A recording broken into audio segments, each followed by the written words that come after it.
So anyone who came to Grant and Andrew's Coalesce talk and thought that the front end was exciting and the back end is boring, you can leave now, because all I'm going to be doing is talking about the back end. I did not put this up on GitHub yet, but it will be there after this talk, I promise.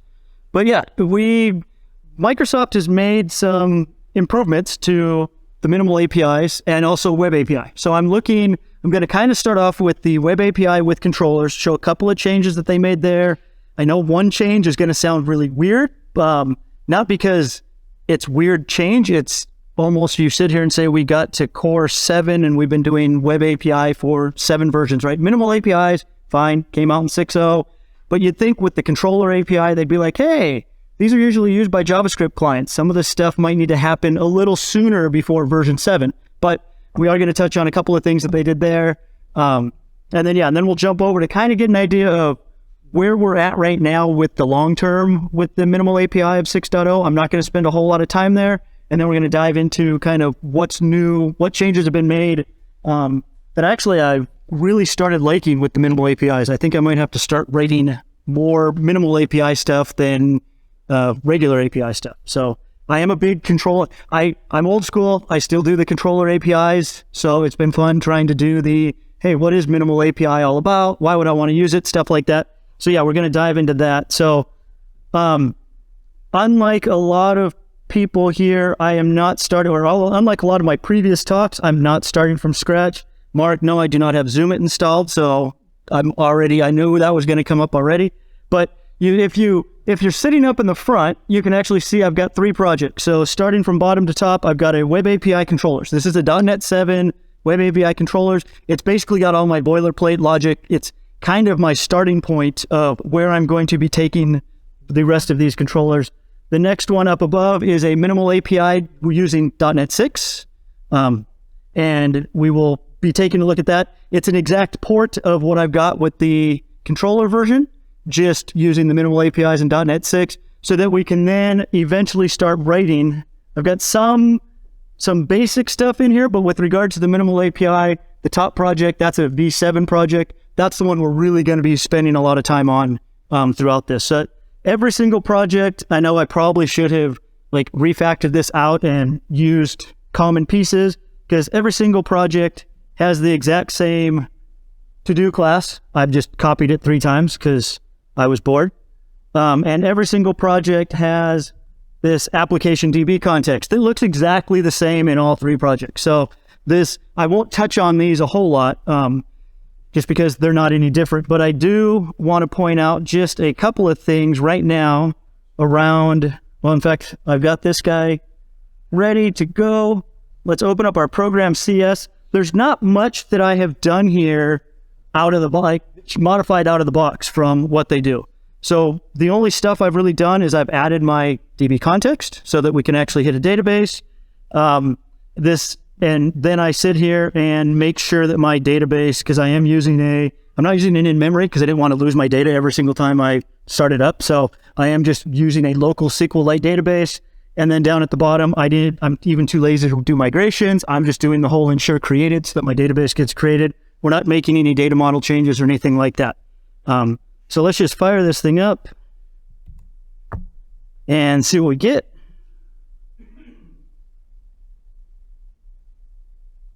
So we get the Swagger, right? I think so. How many people have done just web API stuff? A few. Okay. How many people have done it using it? How many people are familiar with the Swagger concept on top of it? Okay. Same hands. So my API developers all been using. I will admit, while I was prepping for this talk, I have learned that I am horrible at writing good Swagger documentation. And what I mean by that is, again, like I said, all this stuff was out of the box. If you look at my post, I realized down here, I have this response code of 200. Well, my post doesn't do a response code of 200, right? My post does it created and stuff like that. So I'm like, oh man, this is all kinds of messed up. I don't know. I'm not sure why I've got all that. And this is not new, but I am going to jump in and actually just decorate this because, and it is here in my to-do controller. I am just going to uncomment these because technically this is what I want these guys to throw out. And I had commented this in there already. just because, like I said, this isn't anything new, but this is stuff that I always forget to put on my Swagger so that I can actually write good Swagger documentation. I will admit, one of the things I like about this is where I'm going to be going with this. One piece I like about the minimal API is they make it so I don't have to do this anymore, which is nice. My code kind of documents itself, which is the way I think it should be. Because you will notice my code here, I return. So I've even gotten out of the habit of, so when people write their APIs, are they using the action result like this, or are they using the iAction result? Yes, yeah, exactly. Yeah. So the iAction result is even worse, right? Because you don't even necessarily get back if, now granted, when you look at my Swagger doc, which I think is right here, you'll notice at least down here, I do get this concept of my schema. But if I would have returned a different schema than what I passed in on something else, it wouldn't have actually come back, even though if I was using the iAction result, right? If I made a DTO, if I was doing this proper and I made a to-do DTO and I returned that back, my to-do DTO would not show up if I was just using the iAction result. It would just it would just show my to-do because that's all I had in somewhere else. So it was a little disappointing to sit there and say, I am at least, my code says I'm returning not bound. My code says I'm returning okay. So, or even down here, right, on my post, my code says, and I know, Kevin, you told me not to run around, but I did it anyway. My code says I'm returning a bad request. My code says I'm returning created. But again, looking here on my created, or on my post, sorry, you can see all it says is a 200. So let's at least just fix that up here really quick. Let me do a Control-Shift-B. That should regen my Swagger for me. And now if I expand on my post, and again, like I said, there's nothing new here, but okay, good. Now I'm at least getting what I'm expecting here. So let's actually create a to-do. So one thing that I have done here in my model, which I did not call out, is on my actual to-do object, I do require title, right? So my to-do object in all of my models is you got an ID, you got a title, you got an is complete. I know it's the hello world of API applications, right? It's the how many times can you see a to-do model and be excited about that? But I'm trying to focus more on changes, not so much overwhelmed with complications. So let's just jump back here and let's actually try to create a to-do. So let's do the try it out. And we are going to I'm just going to enter in a title, and we're going to have find someone else to give this talk, which I did try and I failed miserably at. So that's why y'all got stuck with me. And we do at least get back a 200. So if I would have actually run this before when my expected response was only if I would have run that before when I had my expected response as 200, it would have come up here and said, hey, you gave me back a 201, but it was an unexpected response, right? So right there, it's telling you your documentation is not matching what you're actually doing, right? So I do like that about Swagger. So like I said, I kind of jumped into a lot of that stuff. But now let's come up here and wipe out title, right? We have title as being required. Let's send ourselves an empty object and execute. And I'm going to scroll down here and I'm going to zoom in on this because this is actually a very subtle change that they made. But you'll notice here in this object that came back, I get back my 400, which is invalid. And I know this sounds really weird, but as everyone knows, case sensitivity matters when you're dealing between back-end and front-end stuff. And as of right now, when I get back an error message, it's an uppercase T, where everything I'm doing, if I'm using Vue, Angular, React, or anything like that, if I'm a JavaScript developer, I don't know what Pascal case is. I only know what camel case is. So all of my properties and everything are Pascal or camel case, but Microsoft sends me back Pascal case on this one. I'm like, I don't want Pascal case. So again, like I said, not sure why it took them 7 iterations to do this, but there's actually now a way that you can add the ability, you can actually globally now say, hey, send back my error messages in camel case instead of Pascal case. So, and it's actually not all that hard to do here. If I can find it right in my notes, just because again, it's not something I memorize, it's something I Google. So we can actually, on this add controllers piece, I can actually add an options here where all I want to do is say, hey, my model metadata definition details provider, I want to add a detail provider to this, and I want it to be a new system. And this is the weirdest, longest name I've ever seen. When I first saw this, I'm like, oh, they forgot to break it up in namespaces. No, this is the whole thing. System, text, JSON, validation, metadata provider. I'm not sure why I saw that. I'm like, oh, it should be system.text. Nope, that's system text JSON validation model provider. You will notice it does live in this ASP.NET Core MVC model binding metadata namespace. So as if we couldn't make it longer. But now when I do this, and if I save this off, and I come back to my Swagger doc after, oh, I need to build. That's right. Oh, well, I was always told I could just do a new with not even have to put my long name here, right? Sorry, you were going to see, yeah, and in fact, like, you're going to see that I am and no, I did not write this line, this actually comes out of the box, but I follow this pattern, which is the anti-pattern according to Mark, right? So I am a huge var guy, and he's the opposite of me, so we're like yin and yang, and it makes it interesting when we have coding conversations. Exactly, yeah. So now I come in here, yeah, especially when I have to code for you, yeah. There's a reason Meg was up here and not me today, yeah. But now when I do my post, if I do the try it out, and I come in here and now I send an empty again, and I execute, you're going to now see down here, I've got a lowercase title. They have finally sat here and given me camel case instead of Pascal case. So my UI will actually be able to appreciate what type of variables I'm getting back. I know, like I said, 7 years, they get it. They eventually get there. The other piece that, and so I will admit, there's not a whole lot new in .NET 7 when it comes to doing the controller stuff. The one piece I did find interesting though was I'm doing my controller here, right? And I know most of the time, and I'm sure I don't think I'm the odd man out here.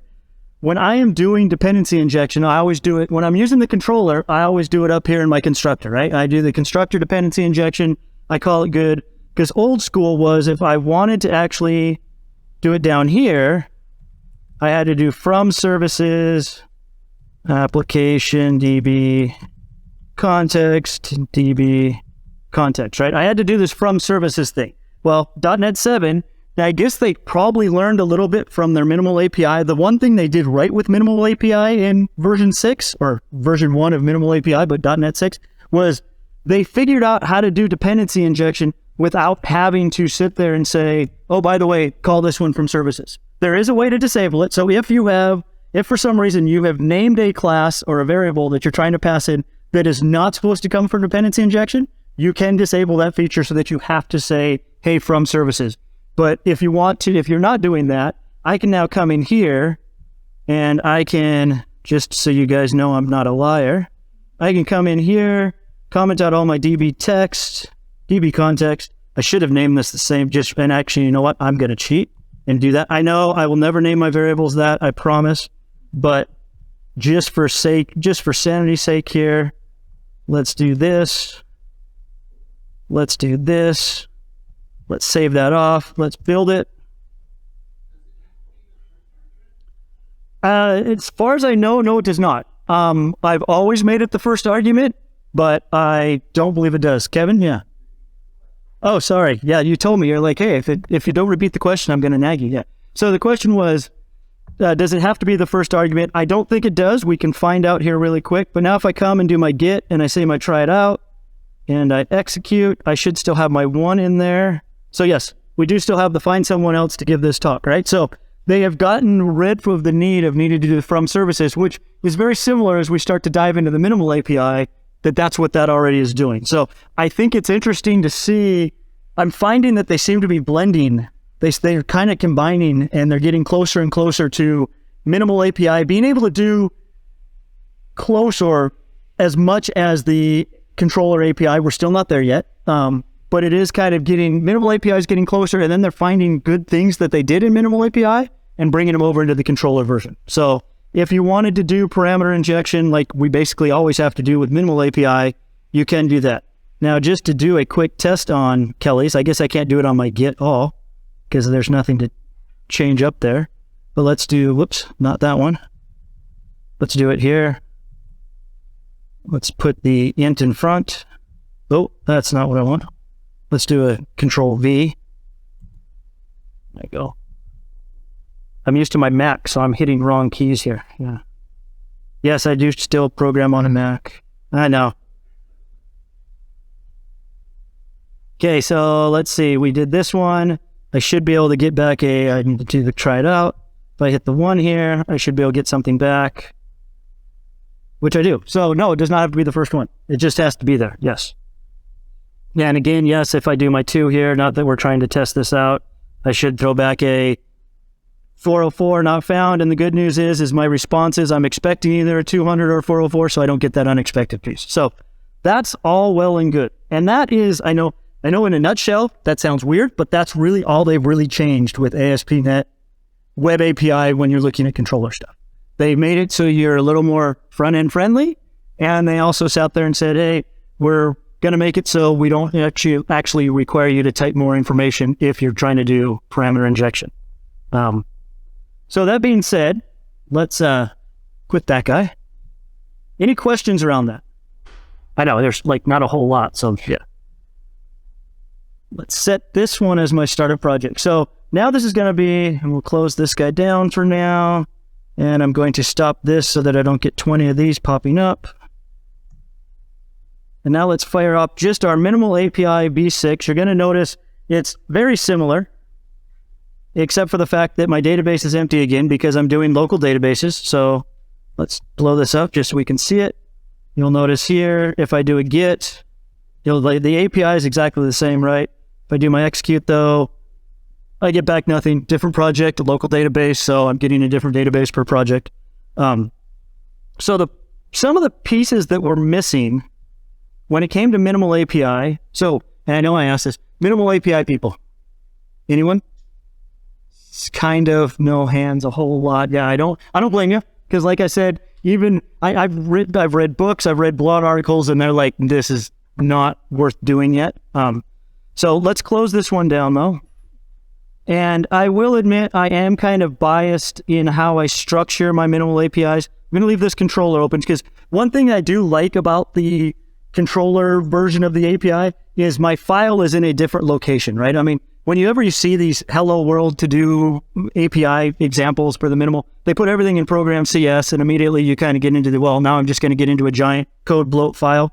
I actually do practice to where I put my API elements outside. So let me at least just walk over what I've done in my program, CS as well. You'll notice here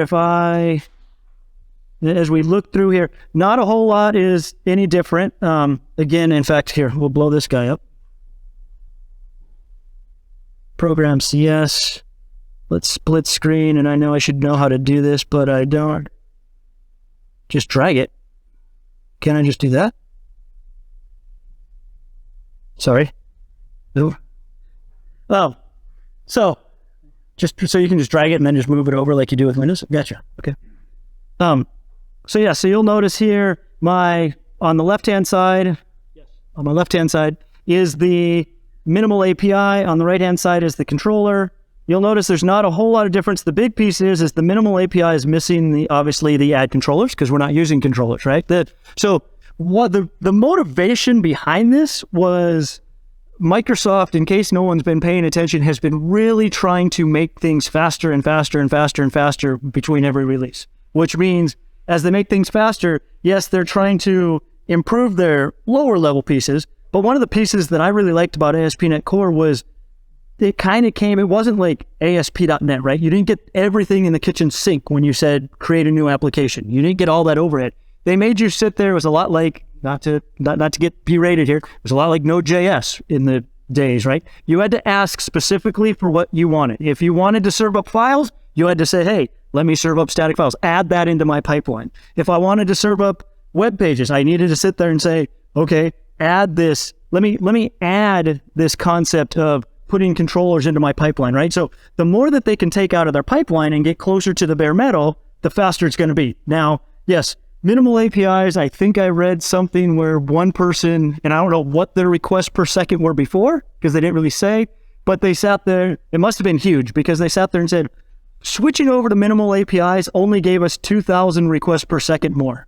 So to me, that's about 1,999 more requests per second than I usually have to deal with. But they were kind of bummed that all they got was a 2,000 second or 2,000 more requests per second switching over. But there is something to be said by not having to add my controller overhead, not having to do the mapping of my controllers, right? So you'll notice down here, there's no mapping of my controllers. I'm mapping this was just kind of a one little piece I like to put in there so that I don't go to a web page not found. I sit there and I say, hey, I've got Swagger. If I'm in development mode and you hit my root URL, go to my Swagger document instead, right? But you're doing all of your routing directly in here. You're not asking them to derive your routing for you. Now, like I said, a lot of the Hello World applications that you see, they put all of the map gets, map posts, and everything directly inside of Program CS.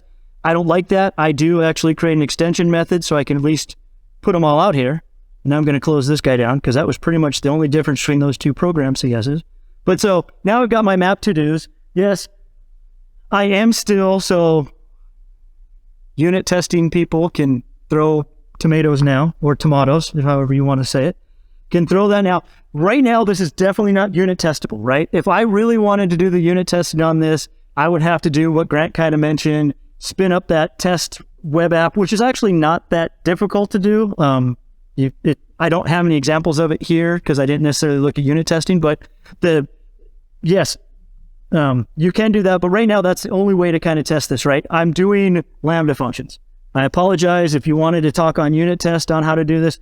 I can point you in some directions. I'm going to discuss a couple of things that changed with .NET 7 to make unit testability easier, but we're not really going over any unit test. I could have just as easily, though, made these functions, right? Because my Lambda function, I could have just pulled that out and called that separately, which now makes the whole thing testable. But the big piece that they did here was, the big piece that you've got here is, you'll notice it's very verbose. One thing that's really nice about this to-do controller is I can come up here and I can say, hey, anything that gets routed to this, and I specify it once, right? Anything that gets routed to this, and that's bad when you try to background that.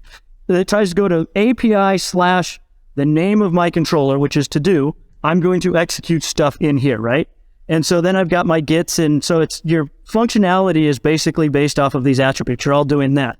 Well, the idea here was, well, I've got all my API to-dos, but you'll notice I'm constantly rewriting that, which leads to the wonderful world of easy to do a typo, right? I might have API / to-dos, API / to-do, and all of a sudden now I'm wondering why half the time I call it, it works, half the time I call it, it doesn't work type of thing.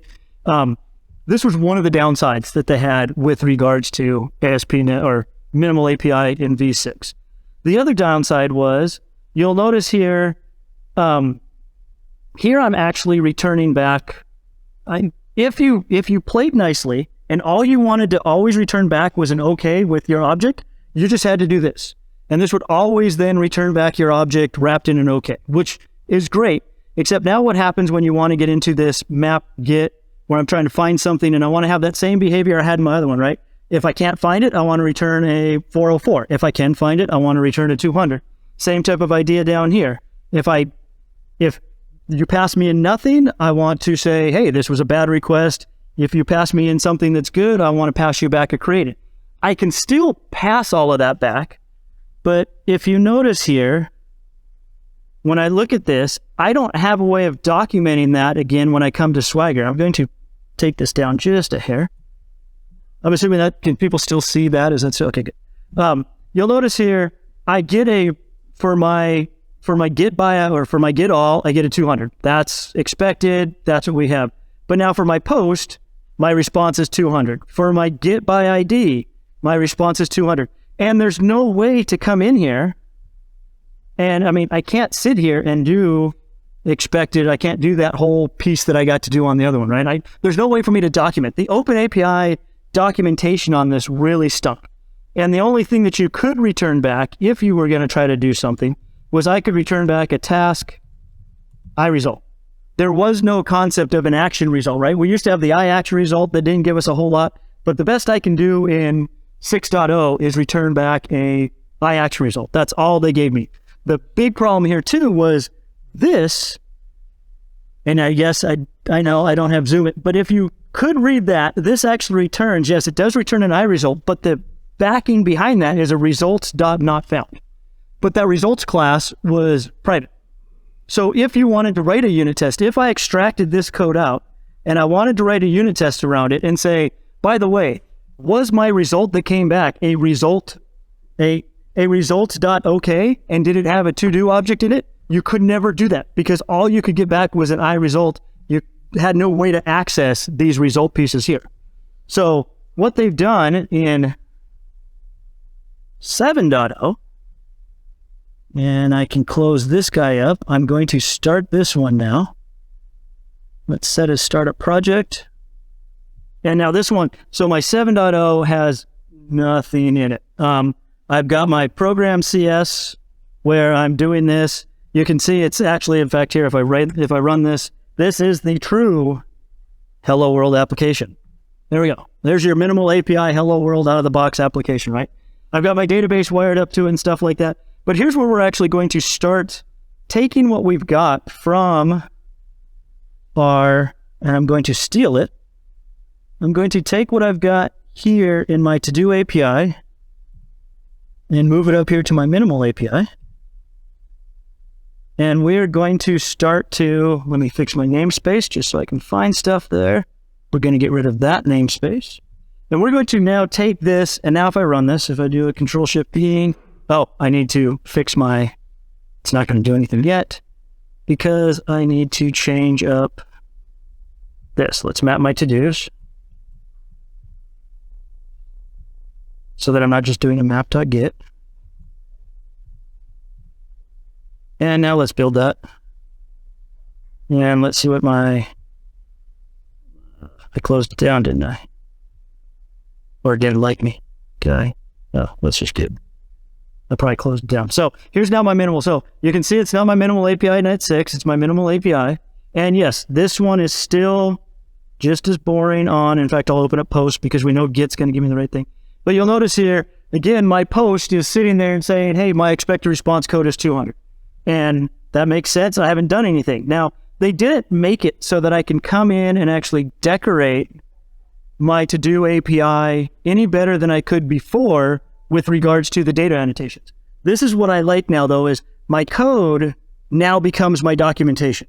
So I can come in here, and instead of doing a task of a iResult, they actually have this concept of a results, which I know this is going to sound intuitive to everyone but me, but if you want to return back a results, it does take a generic, but you have to pass in at least 2.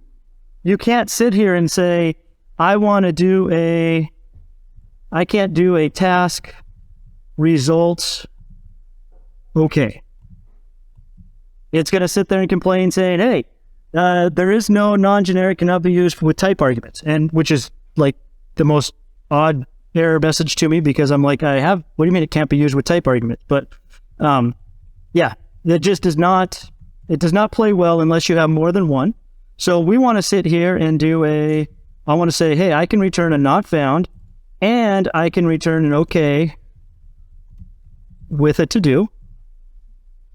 And I'm missing one there, I think. Yes. And now what they've done inside of .NET 7 is they've introduced this concept of a typed results, because we couldn't use results again. So typed results and results are basically the exact same. They have the exact same methods on them. It's just this one, some of the big differences is A, typed results is actually public.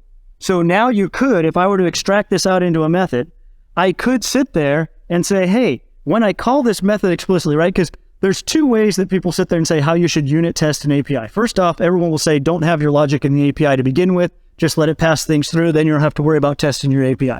Other people will say, if you have your API, yes, you can put logic in there, but then write some unit tests where you actually call this method, right? My unit test would instantiate, call the method, and make sure that what I get back is correct, which works, except for if you forget to put this on there, then all of a sudden you now have an API that unit test works, but you can't call from outside the world because you never exposed it, right? So it's kind of one of those where, yeah, there's multiple ways to do it. I will admit, I don't mind putting business logic in my API as long as it's not too much. And then I usually will always do my testing using the HTTP client and say, hey, I want to make sure, because I'm really trying to make sure that my URL and what's happening when I hit that URL is what I'm expecting, not necessarily what's happening if I call that method directly. Neither here nor there. That's just a Stokism. That's not a best practice or an IntelliTechism or anything like that. Mark will throw stuff at me later if I say it was an IntelliTechism. But let me recompile this. I'm getting off topic here. And you will notice now, when I come back to this and I'm in my minimal API and hopefully this refreshed, you'll notice now down here, it did not refresh on me, did it? I've got that, I've got that. Yes, I'm passing that. Let's just do this. Oh, it's on my map get. I'm looking at the wrong one. Okay, it did refresh, but I have to not look at the wrong one. You'll know, yeah. So now you'll notice down here, just by putting that code in there, and I'm going to go back and fix the HTTP post, because yeah, I know right now it looks like smoke and mirrors. She's like, wait, you showed us only the post had a 200. You didn't show us what Git had before. I promise you, Git by ID also only had a 200, but you'll notice now it also has a potential 404, right? My code is actually acting as my documentation. I don't have to go back in and annotate it with things. And just to prove that out, if I come up here to my post and I do the exact same thing, where I say task results, and what do I have? I have a bad request, and then I also have a create. Make sure I in those correctly, come back down here and do it. Oh, look at that. It's even going to tell me that one. Oh, except I tab. There we go. Thanks. Now I got to fix my formatting because that's going to drive me nuts. And then I do it typed results. It didn't help me on that one. And, oh, typed results. So yeah, so now created, I think created is a little, created, does it take them, I think it switches up the parameters on this. If I remember correctly, let's just, no, string URI, yeah, string URI value, that should have worked. Why did that not work? Control Z, let's just undo that. Let's pretend like I know what I'm doing here. Okay, so what's it yelling at here? Cannot implicitly convert, my created is I've got a mismatch here. That's what I'm trying to remember. Oh, task results created. I didn't think it did, but maybe it does. Yeah, there we go. Thank you. Yeah. Really? No, I started late there. You started 2 minutes late. Okay. Dang it. We're not even going to get close to, okay, I'm going to jump some stuff in. So, actually, I'm not going to jump stuff because the next piece I want to talk about is actually kind of interesting. So here, my post.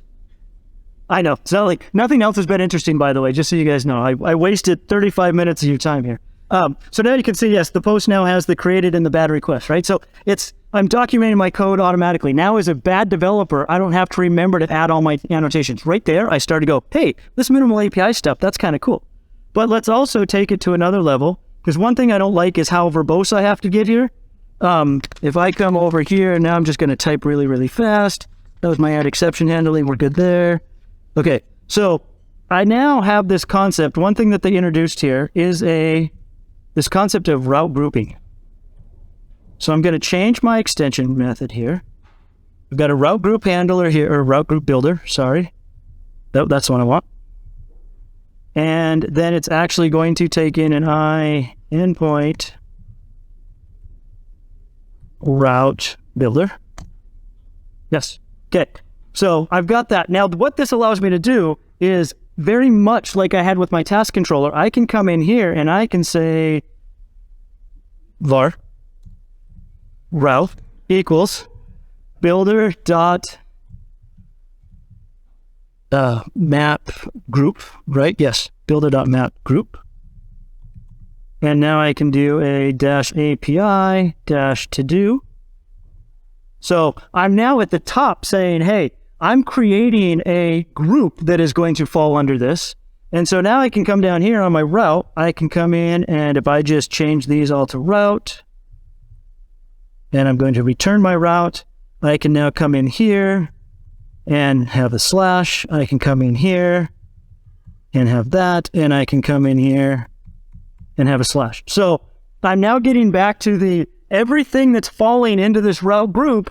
I don't have to sit here and retype what my main group is, right? I'm kind of getting back to that controller concept, which I really like. I'm not worried about messing up and fat fingering to-dos to be a ta-da and stuff like that, right? So I've got all that. All that works. That's actually one of the big features that people sit there and say, hey, this is awesome. I know, now I'm flying. We are going to do one more thing that is a rub for a lot of people because this is still not there. One thing that actually stinks here is I'm going to come in here and now make the exact same change that we had on the original one, right? Remember, I want to now require title. I want my validation to work. If I come in here and I come to my minimal API and I say try it out, and I do this, and I say execute, you're going to notice I get exactly what I don't want. I get, yes, CN or exception. So I blew up on the server, right? I now have a 500 error, which is not easy to see in there, but I now have 500 error because I'm now passing. It didn't do a validation, right? It doesn't. So minimal APIs still do not do data validation like controller APIs do. That part is still not there. The one piece, though, that they did add was this ability to do filtering. And now I'm trying to figure out if I just want to. So I'm trying to figure out now, and I know now I'm wasting time just trying to figure out, well, we're going to do a simple one. So they have this concept where I can do endpoint filtering. So yes, I can't necessarily get validation out of the box, but there's people who have written some libraries to help me with validation. And then so I can hook it in this way. So I have this idea where I'm going to, and no, I know I would not want to do it this way, but I'm going to do it this way anyway. I'm in my class there. You know what? It's just going to be faster if I copy and paste it here. Yeah, I did this talk already to myself earlier. So let's just jump to the right spot in source code so that I can copy paste code instead of have to type. So I'm not wasting everyone's time with my horrible typing skills. Let me jump to the right thing. And then I'm going to basically jump ahead. Oh, except the one piece that I really want to show is going to be, okay. Yeah. You guys love it when someone just comes up here and has their own conversation in their head out loud when you guys are sitting out there? So generic filtering, I'm going to steal this validation helper. I'm going to do a control A, control C. Let's jump this over to the other one. And I'm going to control V. I know that should be a separate class. No, I can't do those. Not sure why I got Objective-C in there. That was impressive. Don't remember doing anything with Objective-C. So I'm going to comment out this one because I'm not going to look at this one yet. But what you can do here on these now is you have this concept of being able to add a filter to things. So it's different from middleware. Middleware is going to run on every execution no matter what. Filtering is now going to sit there and say it's kind of like a subclass of middleware, because now it's going to sit there and say, okay, only on the pieces that you add me to do I want to run this sub middleware, right? So I want to come up here and on my map post, I'm going to say dot add endpoint filter, and I'm going to do a validation helper dot validate title. And that's all I'm going to do. So I've got this idea where now I want to validate my title. Now, to look at this code, this is where things get a little hokey, right? I'm explicitly coming in here. Okay, good. Aaron's not giving me any fingers yet, so that's good. I'm specifically coming in here, and I'm actually grabbing the first argument, right? So I'm going to grab the first argument that's passed to me, which thankfully in this case happens to be to-do, it's zero index because we're in C#. So I'm technically grabbing the second argument. So this is where it kind of sits there and you're going to be like, oh man, yeah, those are the fingers I didn't want to see. You're going to be asking going, oh, well, now this is very hard coded to this, right? Because if I were to come in and say, if I were to write a put on here and everyone knows that a put, and I'm just not going to be able to do it. I'll post all the code up to GitHub so you guys can see it, I promise. But what ends up happening, right, is now if I decide I was going to do a put, everyone knows that your puts usually have the int ID and then the to-do, right? So now all of a sudden this jumps out to be my third argument, which is index number 2. So my validate title would fail.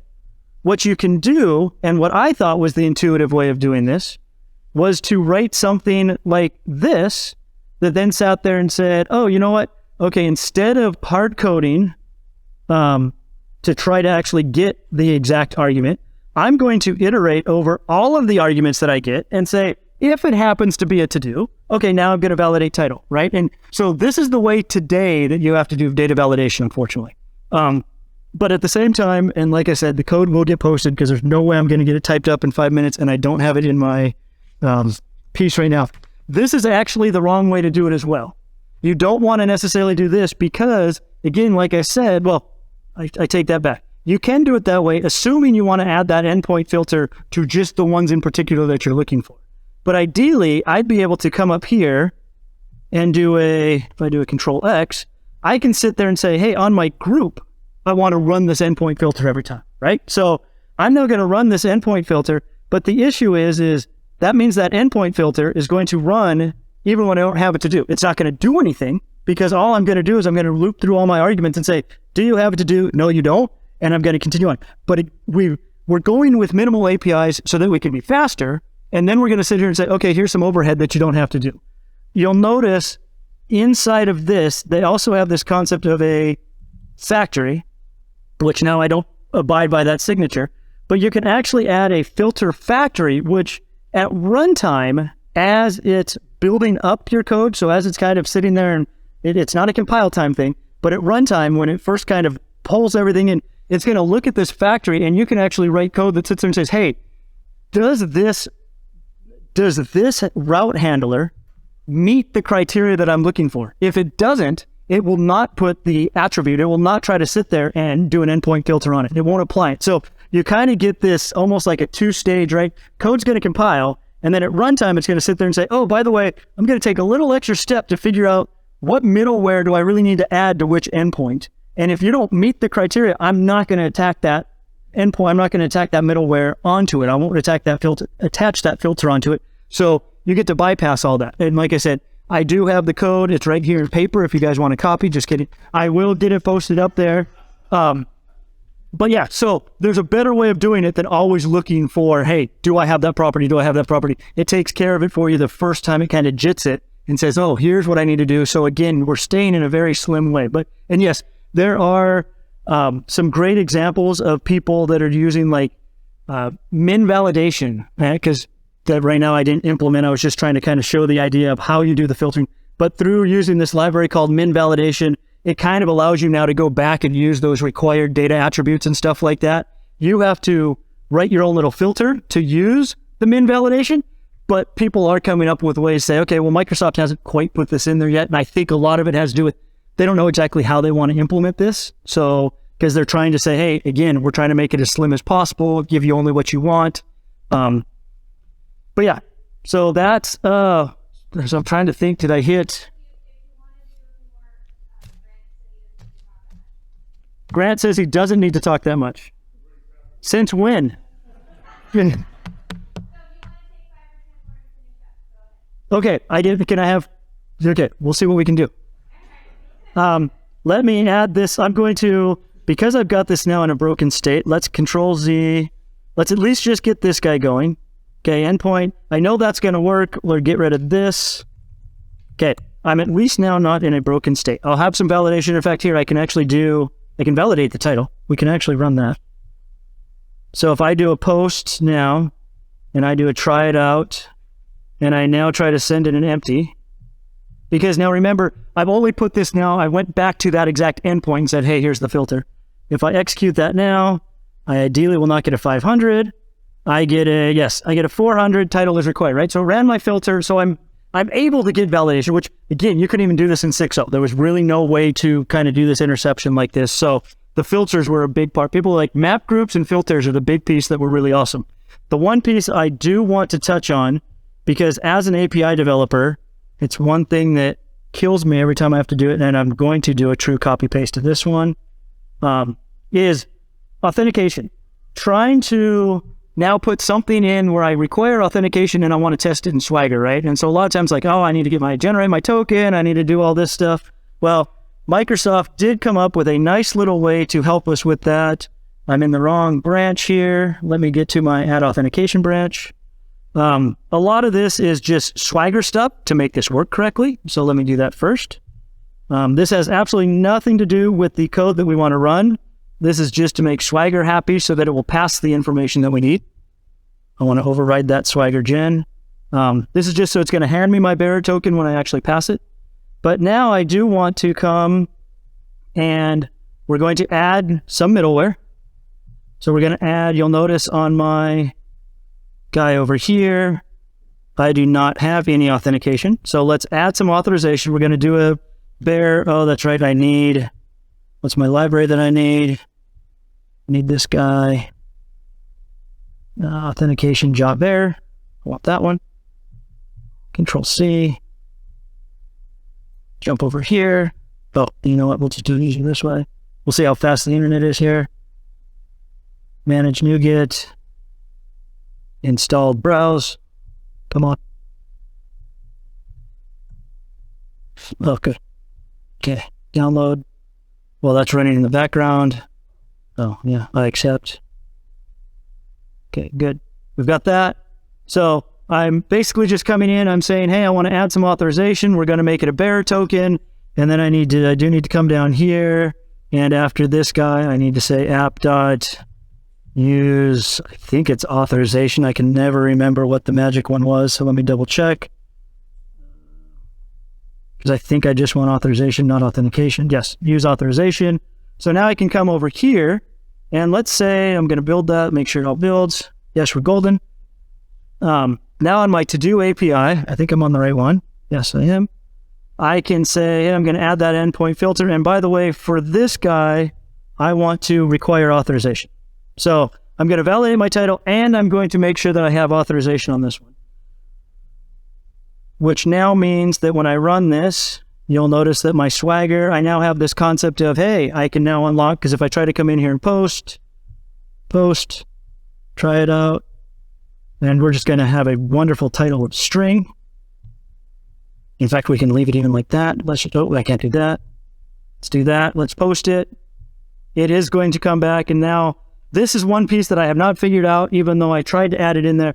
I have not been able to get it to come back and say, hey, by the way, it allow a 401 as well in my response codes.